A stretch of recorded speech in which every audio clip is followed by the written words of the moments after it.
As you know, the children went to school, not just to church school, but they went to school this past week. And this week, here this morning, so do we. We go back to school. Because what is faith?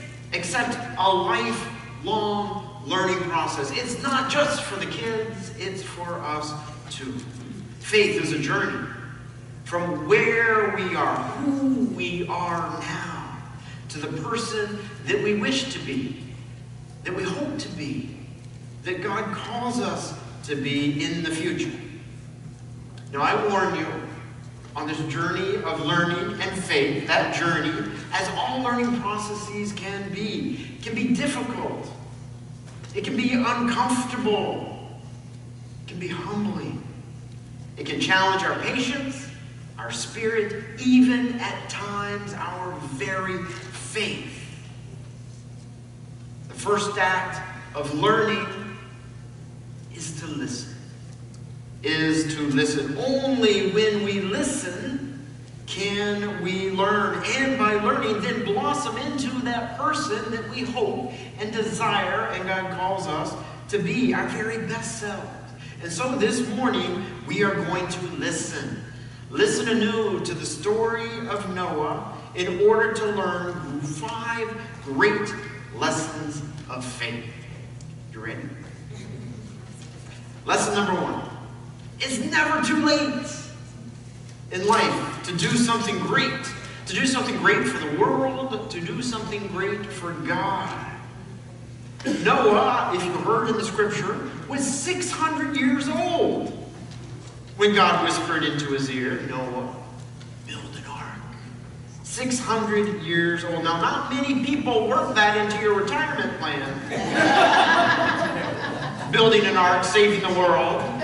But I want you to leave that space open, because God may whisper to you, no matter your age.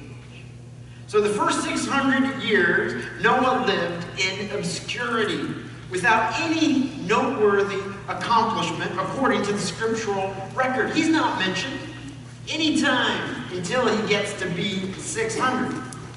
That is when, of course, the seminal moment of his life and faith came. It came late in his life. And so it did for others. Grandma Moses, the great painter, started to paint at 76. Colonel Sanders of Kentucky Fried Chicken fame. He turned 65 and said, what will I do? I'll start a new business. That's when he started Kentucky Fried Chicken at the age of 65. Benjamin Franklin one-upped him from that and started a whole new country when he was 70. That's when he signed the Declaration of Independence. And those of you on the New Church Task Force, take note. Michelangelo was still submitting plans for a new church, the Santa Maria Church, at age 88. Age 88. So there's no such thing as retirement when it comes to the ability to have a great impact on this world. There is no graduation. There is no retirement from a life of faith. Whatever your age, whatever your accomplishments, or like Noah, the lack of accomplishments, it doesn't matter. God still has big plans for you. But we have to listen. We have to listen to that holy whisper. We have to be open in heart and mind, so that when that whisper comes, even in the voice of a child, we act. And we act with courage and perseverance. Which brings me to lesson 2. Faith is an act of courage and perseverance. Before the rain clouds came, how many neighbors do you think thought Noah was crazy? To them, I am sure that Noah was a convenient punchline, a topic of derision. Great person of faith that he was. It takes courage to act, to plan for, to be faithful to God's future vision when others can't see it. and they can't support it, and they can't share in it. It takes courage, a courageous faith, to build an ark in the sunshine. But build we must, because we are not yet living in God's kingdom on earth. We have to build. We must have a faith strong enough to last long enough to endure the challenges of change as we slowly transform into God's as yet unseen, unrealized future. It is Noah's willingness to embrace the change coming and to find ways in that change to create blessing for himself and others that made Noah, and that is what will make us great people of faith. Lesson 3. We are all in the same boat, whether we like it or not.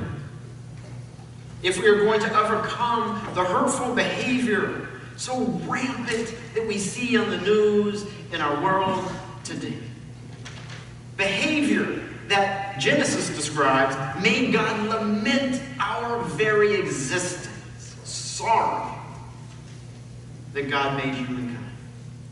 If we are to float and rise above that kind of behavior, we must be able to set aside our grievances with one another, our selfish, dividing desires, and be willing to journey together, all of us.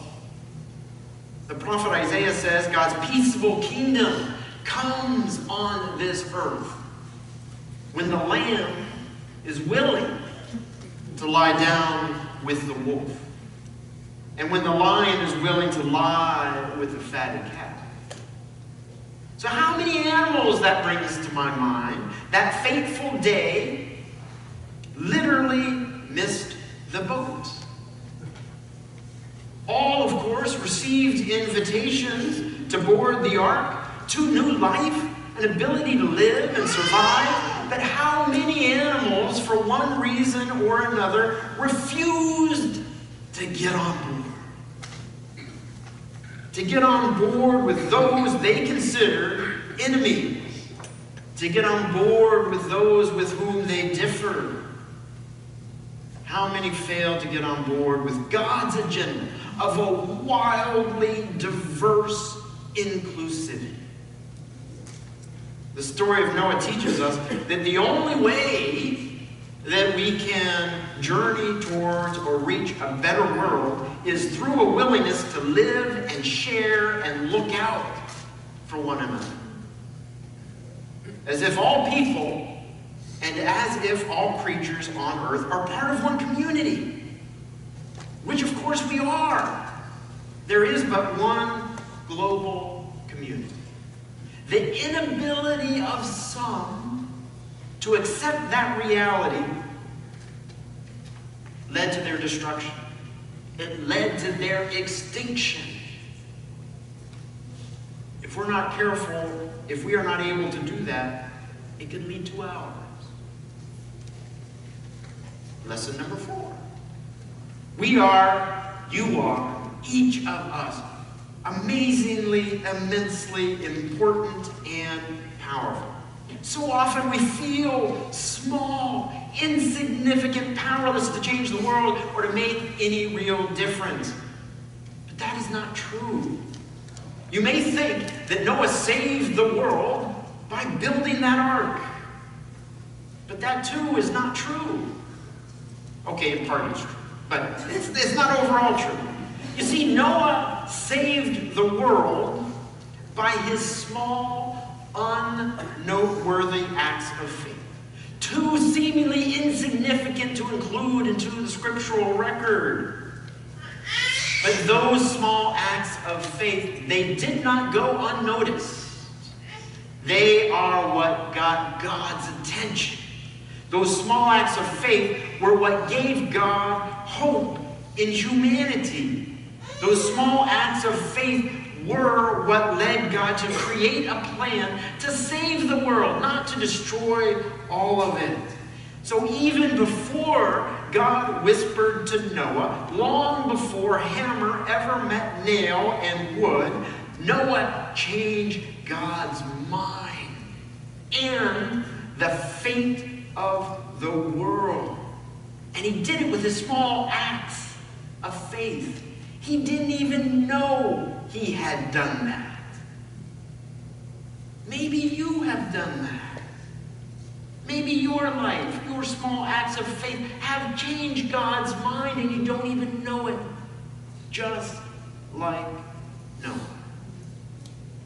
You may not be able to change the world for everyone, but you can certainly change the world for a person, maybe even a few. And such acts as that, they matter. God notices them.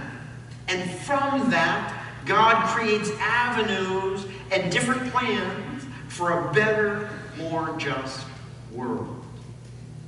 You matter. Lesson number 5.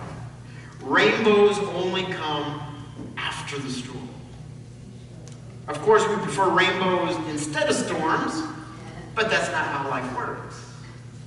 It's only after a storm, when the sun shines through those last lingering raindrops, maybe even tears in our eyes. That is when rainbows appear.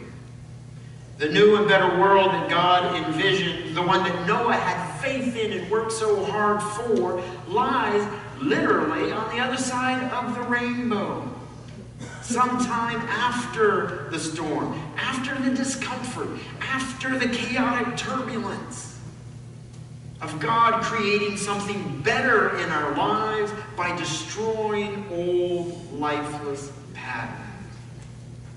So in those unsettling moments of recreation and change, have faith, as Noah did. Have patience.